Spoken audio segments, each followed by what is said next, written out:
এই নসিহতটুকু আমাদের ঊর্ধ্বতন কর্তৃপক্ষের কাছে আমি হাত জোর করে করতেছি, একদম হাত জোর করে। 5টা ডিপার্টমেন্টে এই দেশটাকে শক্তিশালী করতে হবে। কয়টা ভাই? 1 নাম্বার শিক্ষা, 1 নাম্বার প্রত্যেক মুসলমানকে কোরআন এবং সুন্নাহর শিক্ষায় শিক্ষিত করতে হবে। আমি অন্য ধর্ম নিয়ে কথা বলছি না, তারা তাদের মতো দিন পালন করে, লাকুম দীনুকুম ওয়ালিয়া দিন, লাকুম দীনুকুম ওয়ালিয়া দিন, তারা তাদের ধর্ম পালন করে করুক, আমাদের কোনো মাথা ব্যথা নাই। প্রত্যেক মুসলমানের বাচ্চাকে কোরআন সুন্নাহর শিক্ষায় শিক্ষিত করতে হবে এবং একই সাথে এই যুগকে চ্যালেঞ্জ করার জন্য যত সাবজেক্ট দরকার সব সাবজেক্ট আমাদেরকে শিখতে হবে ইনশাআল্লাহ। একমুখী শিক্ষা না, দ্বিমুখী শিক্ষার মেরুকরণ না, একদম দ্বিমুখী শিক্ষাকে একমুখী করে একটা কম্বাইন্ড এডুকেশন সিস্টেম চালু করতে হবে। যদি আপনারা না পারেন আমাকে দায়িত্ব দেন,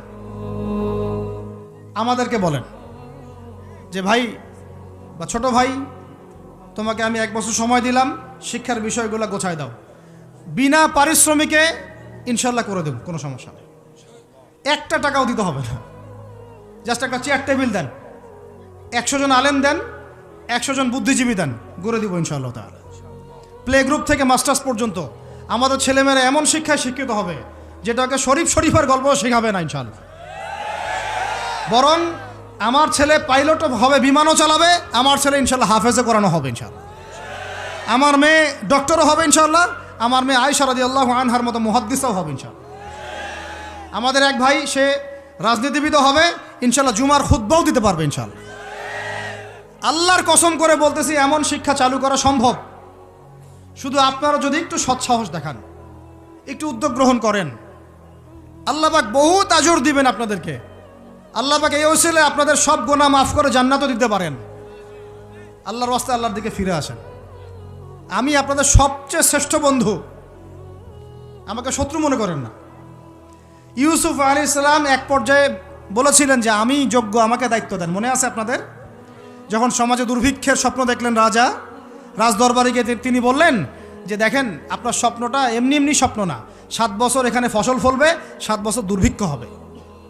যদি আপনি আমাকে দায়িত্ব দেন আমি ইনশাআল্লাহ এমন একটা অর্থ ব্যবস্থা প্রণয়ন করব যে ইনশাআল্লাহ এই দুর্ভিক্ষের কবল থেকে মানুষ বেঁচে যাবে। মানুষ বাঁচে নাই। ওখানে এখানে প্রমাণ হয় একটা জিনিস, যখন দায়িত্ব নেয়ার যোগ্য কেউ দেখা যায় না তখন যোগ্যদেরকে কথা বলতে হয়। যোগ্যদেরকে কি করতে হয়? কথা বলতে হয়। এখন দায়িত্ব দেখতেছেন না কাদের হাতে?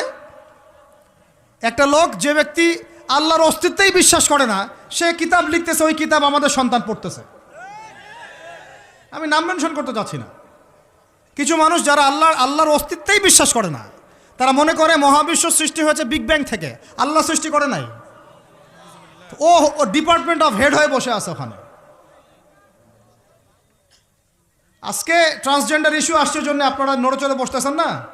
শিক্ষার যে দশা চলতেছে, আমরা ভয় করি যে আজকে থেকে 10 বছর যদি এমনভাবে চলতে থাকে, আল্লাহ মাফ করুক, আমার আশঙ্কা একটা প্রজন্ম গড়ে উঠবে জীবনে বাপকে তো সালাম দিবেই না, সালাম কেমন করে শুদ্ধ করে দিতে হয় সেটাও শিখবে না কখনো।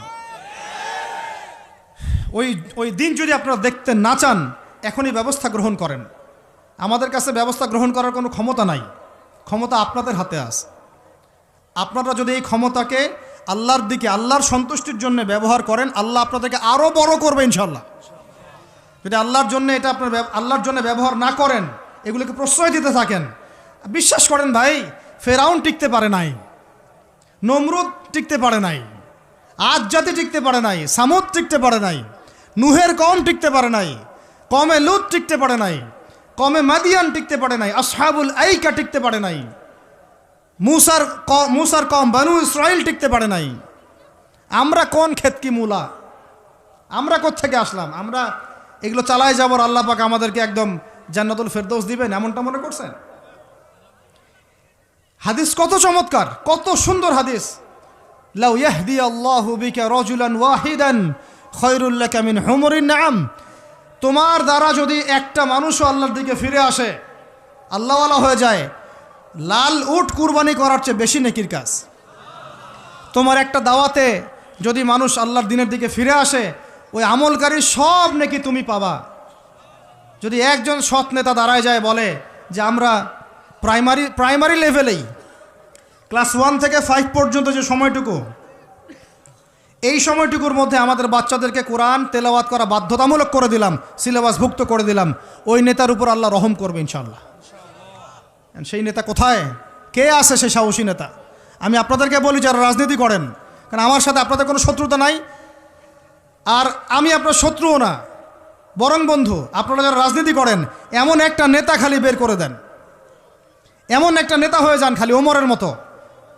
আল্লাহ পাক তৌফিক দান করেন আপনাদেরকে, যে আপনারা যদি কোরআন শিক্ষাটাকে বাধ্যতামূলক করে দেন, নবীর হাদিস শিক্ষাগুলোকে বাধ্যতামূলক করে দেন, সিরাত নবীর জীবনী চর্চাগুলোকে বাধ্যতামূলক করেন উচ্চ মাধ্যমিক লেভেলে, দেখবেন এই ছেলেপেলেগুলো আর ওই ইয়াবাখোর হবে না ইনশাআল্লাহ। এরা ওই টিকটক, ফেসবুক আর পাবজি, ফ্রি ফায়ার নিয়ে পড়ে থাকবে না। এরা কিশোর গ্যাংয়ে যোগ দিবে না, এরা জেনা করবে না ইনশাআল্লাহ। এগুলো আপনি ঠেকাতে পারবেন না তো, জেনা ঠেকাতে পারবেন না এখন আপনি। এরা ফ্রি মিক্সিংয়ে চলে গেছে, সবার ফোনে ফোনে পর্ন দেখতেছে। ওরা বাচ্চাদেরকে ধরে ধরে রেপ করতেছে। এখন ছেলে মেয়ের আদমশুমারি যদি করতে পারেন, একটা কুমারিত্ব শুমারি করে দেখেন, 18 বছরের কম কত মেয়ের সতীত্ব নাই, 21 বছরের কম কত ছেলে সতীত্ব নাই, আপনি টেস্ট করে দেখতে পারবেন। এই হলো সমাজের অবস্থা। এখন চলতেছে সমকামিতা। সমকামিতা, আল্লাহর লুতের গজব নেমে আসবে, লুত আলাইহিস সালামের কওমের গজব নেমে আসতে পারে। আল্লাহ হেফাজত করেন আমাদেরকে। সমকামিতা বৈধ করে গিলিয়ে খাওয়ার জন্য ট্রান্সজেন্ডার চালু করতেছে এরা। ছেলে বাইর থেকে ছেলে, মনে মনে মেয়ে, মনটা চায় ছেলের সাথে যৌন সম্পর্ক করতে, নাউজুবিল্লাহ, অথচ বাইর থেকে একটা ছেলে। সমস্যাটা মানসিক না? 3 দিন টানা সকাল বিকাল কারেন্ট শর্ট দেন মাঠের মধ্যে, সব সমস্যা ঠিক হয়ে যাবে ইনশাআল্লাহ। 3 দিন, বাস 3 দিন থেরাপি দেন, ঠিক হয়ে যাবে।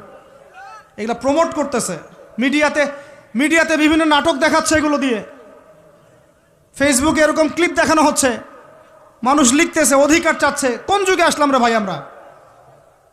আমরা কোন যুগে আসলাম? আল্লাহ রাব্বুল আলামিন আমাদের সবাইকে হেদায়েত দান করেন, অন্যায়ের প্রতিবাদ করার তৌফিক দান করেন। আমি আমাদের ঊর্ধ্বতন কর্তৃপক্ষকে বিনয়ের সাথে অনুরোধ করব, এইগুলোর পিছনে যারা এজেন্ডা বাস্তবায়ন করতেছে সবগুলোকে ধরে ভিতরে ঢুকাই দেন একেবারে। 7 দিন রিমান্ডে রাখেন, ঠিক হয়ে যাবে ইনশাআল্লাহ।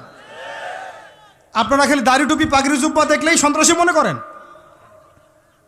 এরা তো স্পষ্ট সংস্কৃতির সন্ত্রাস, স্পষ্ট শিক্ষা সন্ত্রাস। আমাদের ছেলেপেলেদেরকে ছেলে জেনা করানোর দিকে নিয়ে যাচ্ছে এরা। কালকে যদি আপনার ছেলে একটা ছেলেকে বিয়ে করে, আপনি খুশি হবেন?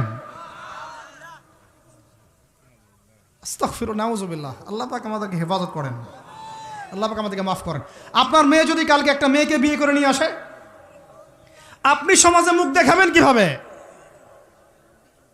তো এগুলো এখন যদি না থামাই, তাহলে কখন থামাবেন?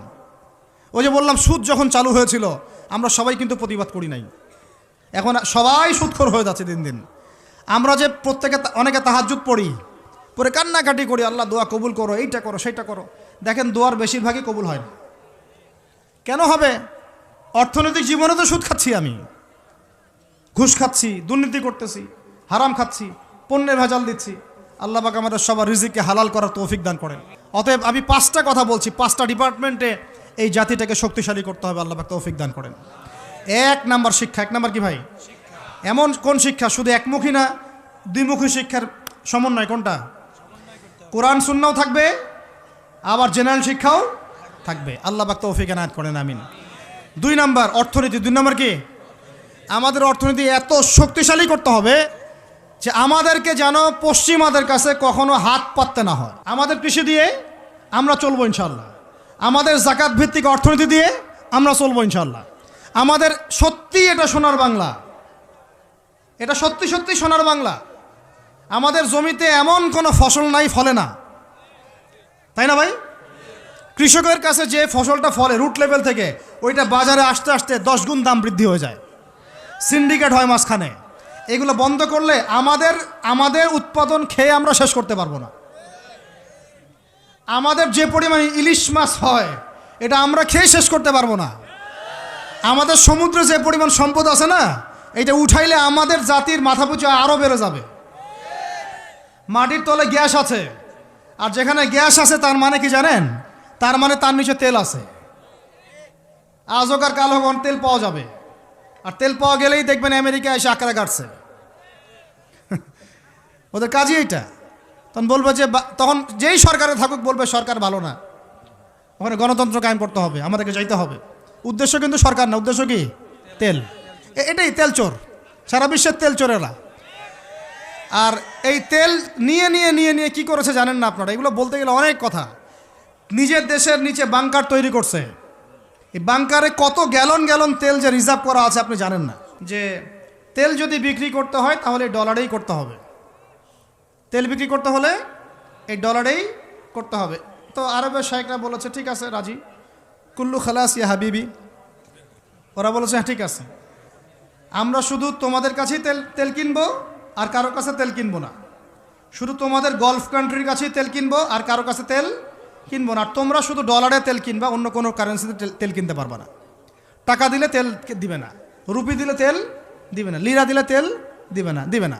যতক্ষণ আপনি এই ডলারটাকে মানে ওই আপনার টাকাটাকে ডলারে কনভার্ট না করছেন ততক্ষণ পর্যন্ত তেল দিবেন। এই যে চুক্তিটা হলো, এই চুক্তিটা হয়েছে বাদশাহ ফয়সালের ইন্তেকালের পরে, বাদশাহ ফয়সালের যুগে। বাদশাহ ফয়সাল, কিং ফয়সাল রাহিমাহুল্লাহ, তার সময় আরব ইসরায়েল যুদ্ধের সময় তিনি তেল বয়কট করেছিলেন। তো এই চুক্তিটার নাম হচ্ছে পেট্রো ডলার মনিটরি সিস্টেম। কি বললাম বলেন? Petro dollar monetary system. এখন বলেন, ওলামায়ে কেরাম তো অনেকে আছেন এখানে, বলেন তো এই চুক্তিটা জায়েজ না জায়েজ? এক সময় কেনা বেচা হতো সোনা দিয়ে, কি দিয়ে? গোল্ড কয়েন দিয়ে, রূপার কয়েন দিয়ে। ওইটা দিয়ে নবী সাল্লাল্লাহু আলাইহি ওয়াসাল্লাম কেনা বেচা করতেন। ওইটার মান কিন্তু কখনো কমে যাবে না, যাবে? কখনো কমবে না। আসহাবুল কাহফ 309 বছর পর ঘুম থেকে উঠছে, ওই 309 বছর আগে পকেটে যে মুদ্রা ছিল ওইটা বের করে দিয়ে বলতেছে বাজারে গিয়ে খাবার নিয়ে আসো। বুঝেন নাই? আর আপনি আপনার এই যে 1000 টাকাকে পকেটে রাখে 309 বছর ঘুমান, ঘুম থেকে উঠে এটা বের করে দিয়ে বলেন খাবার নিয়ে আসো। ওই সময় 309 বছর আগে ওই 1000 টাকা দিয়ে যদি 1 কেজি গরুর মাংস পাওয়া যাইতো, 309 বছর পর বের করে দেখবেন ওই 1000 টাকা দিয়ে আপনি ডিম পাইতে পারেন, একটা বড় তোর একটা কি ডিম বা মুরগি পাইতে পারেন। এটা কি ইনফ্লেশন বলি আমরা, কি বলি? ইনফ্লেশন। তো যাই হোক, ওইদিকে যাচ্ছি না। এখন এটা বুঝেন, এই যে ডলারটা আমি ছাপাইছি, আমার কোনো খরচ আছে? এই ডলারটা ওকে দিলাম, দিয়ে আমি তেল নিলাম। তেল মানে হচ্ছে এই বিশ্বের সোনা। তেল মানে কি? এই বিশ্বে এখন সোনা ফাংশন করে না মার্কেটে, তেলই হচ্ছে সোনার জায়গা দখল করছে। তো এখন এই ডলার দিতে আমার কোনো খরচ নাই। ডলারটা ওকে দিলাম, ওর কাছ থেকে তেল নিলাম, নিয়ে তেলটা আমি আমার দেশের বাংকারে রিজার্ভ করলাম। আমার কোনো লস আছে? আমার কোনো লস আছে? নাই। এখন এই ডলারটা যেহেতু রুলিং কারেন্সি, এটাকে ইকোনমিক্সের ভাষায় বলে হার্ড কারেন্সি, মানে শক্ত টাকা। কি বলে এটাকে? শক্ত টাকা। আর আমাদেরগুলো সফট, নরম।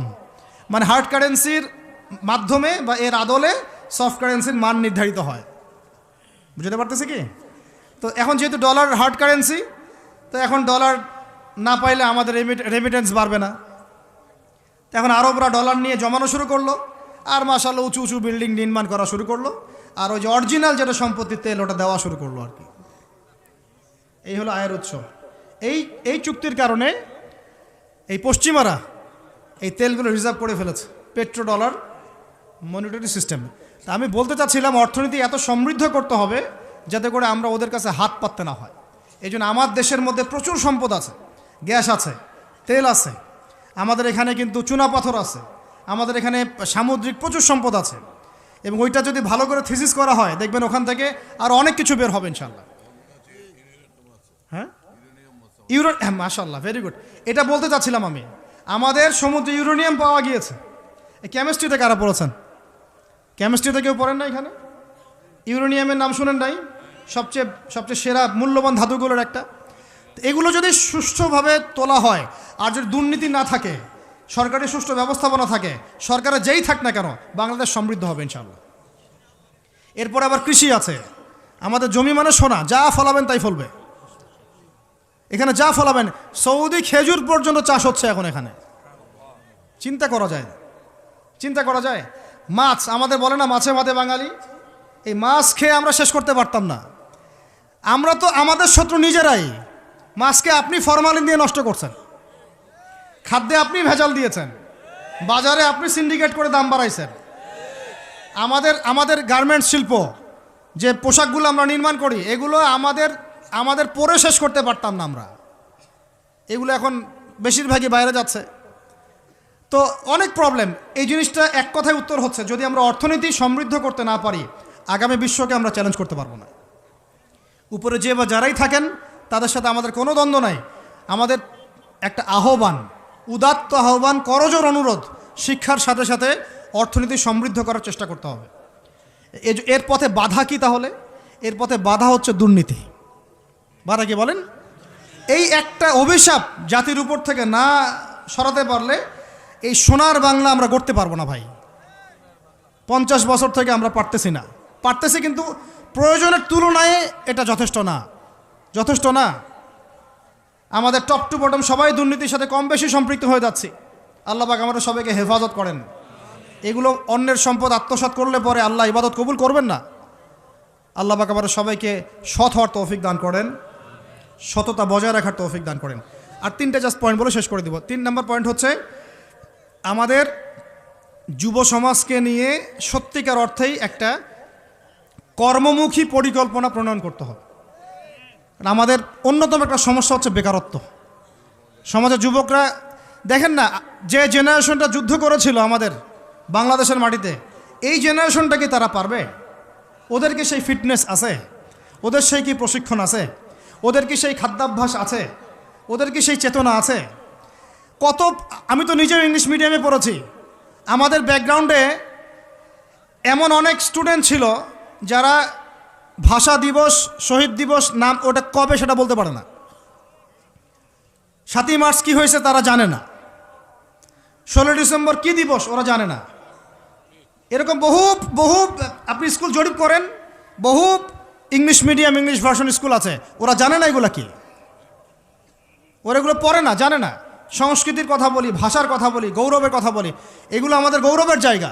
কিন্তু আপনি দেখেন প্রত্যেক মোড়ে মোড়ে হিন্দি গান বাজতেছে, বাংলা গান কয়জন শুনতেছে? নজরুল নাই, হারাই গেল।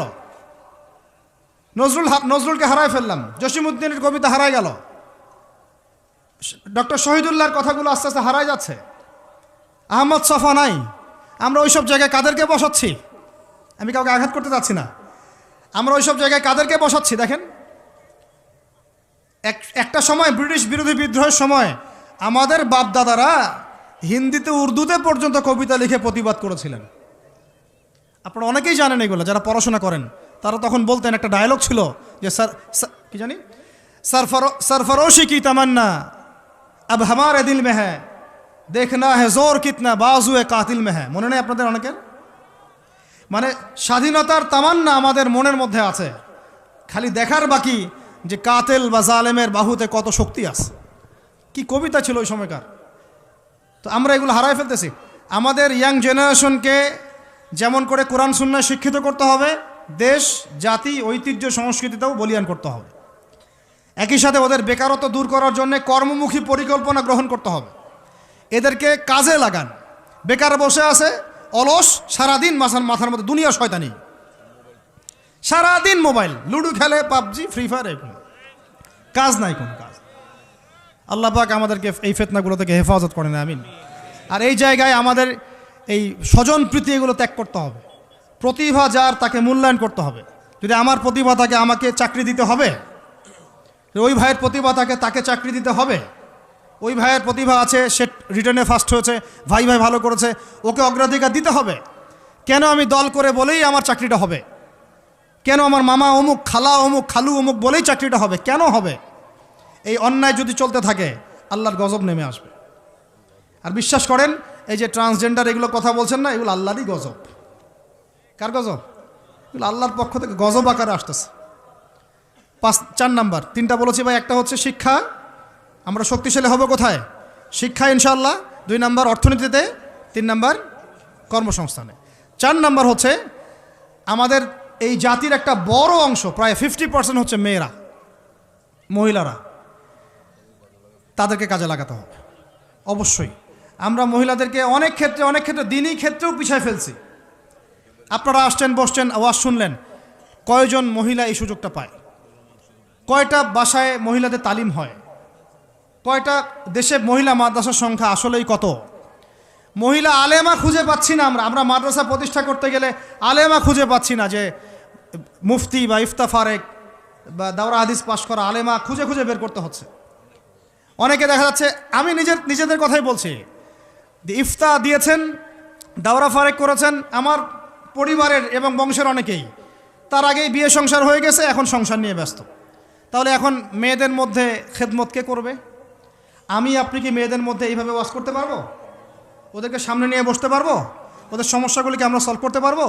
তাহলে আপনার বোনকে দায়িত্বটা পালন করতে হবে, আপনার মেয়েকে বা আপনার স্ত্রীকে। তো সেক্ষেত্রে তো আমরা সেরকম স্ত্রী, সেই মেয়ে, সেই জেনারেশন তৈরি করতে পারছি না। অনেক আলেমের স্ত্রী পর্যন্ত দুনিয়াদার হয়ে গেছে এখন, সোনা দানা গয়নাগাটি ভ্রু প্লাক ফ্যাশন এগুলো করতেছে। হ্যাঁ, তো এগুলো থেকে আমাদেরকে বের হয়ে আমাদের স্ত্রীদেরকেও খাদিজা আয়েশা রাদিয়াল্লাহু আনহুমা তাদের মতো করে দ্বীনের পথে সহযাত্রী বানাতে হবে। আল্লাহ পাক তৌফিক দান করেন। আল্লাহ পাক আমাদের এই পুরো মা বোনদেরকে হেদায়েত করেন, তাদেরকে খাস পর্দায় থাকার তৌফিক দান করেন ইনশাআল্লাহ। আমাদের এই যুবকরাই সোনার বাংলা করবে ইনশাআল্লাহ, ইনশাআল্লাহ তাআলা। হ্যাঁ দিচ্ছি। আর শেষ কথা, লাস্ট পয়েন্টটা শেষ করে দেই। লাস্ট পয়েন্টটা হচ্ছে ভাই, যে কোরআনে আল্লাহ রাব্বুল আলামিন এই বিশ্ব রাজনীতি ডিল করার জন্য অনেকগুলো হেদায়েত দিয়েছেন। আমি আলোচনার মাঝখানে কিছু এনেছি, যেমন সূরা মাইদার আয়াতগুলো, ইহুদি খ্রিস্টানদের সাথে আমাদের চলাফেরা কেমন হবে, মুশরিকদের সাথে আমাদের চলাফেরা কেমন হবে, আমাদের বাণিজ্য কেমন হবে, আমরা কাকে বন্ধুরূপে গ্রহণ করতে পারবো, কাকে পারবো না, এইগুলো ফলো না করতে পারলে একটা জাতি সমৃদ্ধ হতে পারবে না। আল্লাহ রাব্বুল আলামিন আমাদেরকে শিক্ষা, অর্থনীতি, যুব সমাজের উন্নয়ন, নারী জাতির উন্নয়ন এবং বিশ্ব অর্থনীতিতে সর্বোচ্চ সাফল্য অর্জন করার তৌফিক দান করেন।